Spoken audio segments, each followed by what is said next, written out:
Salut Zou, c'est Zoumi, on se retrouve aujourd'hui pour une toute nouvelle vidéo. Je vais vous montrer un accessoire indispensable pour la vidéo.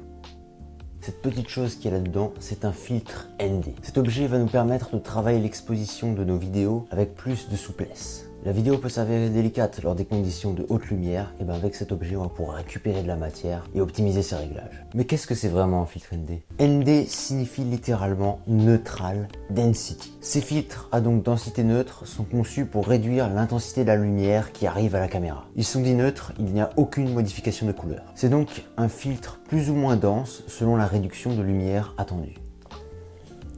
C'est donc en quelque sorte des lunettes de soleil.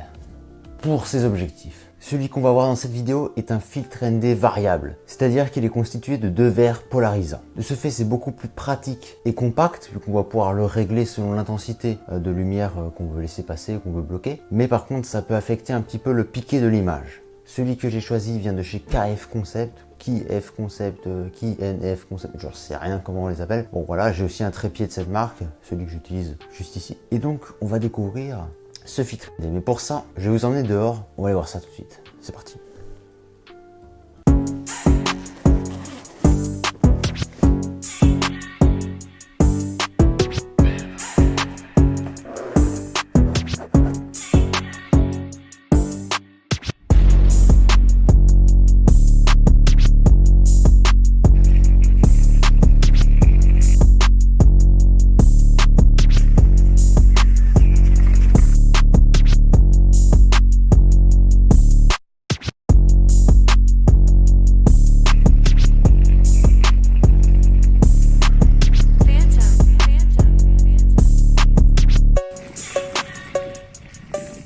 Comme vous l'avez vu, j'ai installé mon G9 sur mon trépied pour me filmer en facecam juste après. J'ai mis l'objectif 25 mm f1.7 et je veux garder une grande ouverture pour avoir un beau flou d'arrière-plan derrière moi. Et je veux aussi garder mon temps de pause, donc mon shutter speed au double de mon nombre d'images par seconde. Comme vous pouvez le voir, on voit rien du tout, hein. Il y a beaucoup trop de lumière. Donc ce que je fais naturellement, c'est évidemment, je vais soit augmenter mon shutter speed, soit augmenter mon ouverture. Voilà. Donc c'est là où le filtre ND entre en jeu. Le voici. J'ai déjà installé un adaptateur car la taille que j'ai pris n'est pas compatible avec mon objectif. Je vais justement vous expliquer après comment choisir la taille de son filtre ND, juste après en facecam quand on installera le filtre ND sur l'objectif directement. On verra si ça fonctionne bien.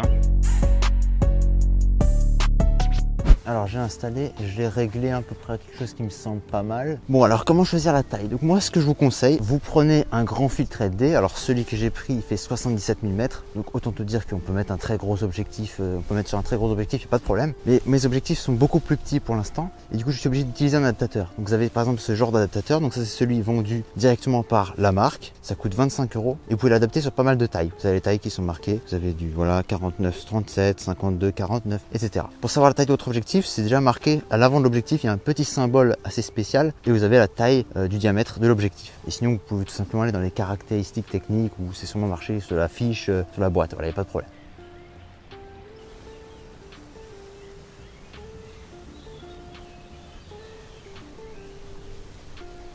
J'espère que cette vidéo sur le filtre ND vous aura plu. N'hésitez pas à vous abonner, à liker la vidéo et à la commenter. Et moi je vous dis ciao et à une prochaine vidéo.